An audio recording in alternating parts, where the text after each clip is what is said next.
বড় বোনের হাতের পার্স ব্যাগ থেকে 1000 টাকার একটা নোট লুকিয়ে নিয়ে ঘর থেকে বের হয়ে বন্ধু বান্ধব নিয়ে খরচ করেছি। সন্ধ্যা হয়ে গেছে, বাসায় ফিরবো, তবে মনের ভিতর ভয় কাজ করছে। বাসায় গেলে কি জানি কি হয়। যাই হোক, বাসায় তো ফিরতেই হবে, তাই দোকান থেকে ব্যথার ওষুধ কিনে বাসায় ফিরলাম। আপনাদের মনে প্রশ্ন আসতে পারে, ব্যথার ওষুধ কেন কিনেছি? আমি তো জানি বাসায় গেলেই আমার উপর উত্তম মাধ্যম পড়বে, তাই ব্যথার ওষুধ আগে থেকেই কিনে রাখলাম। যাই হোক, অবশেষে বাসায় ফিরলাম।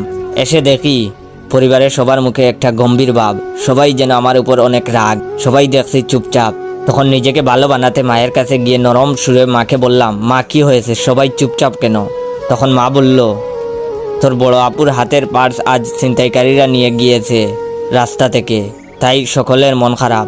বিশ্বাস করেন ভাই, কথাটা শোনার পর কষ্ট না পেয়ে মনের ভিতর যে কি এক ধরনের আনন্দ পাইছি, কাউকে বুঝতে দেই নাই। মনে হচ্ছে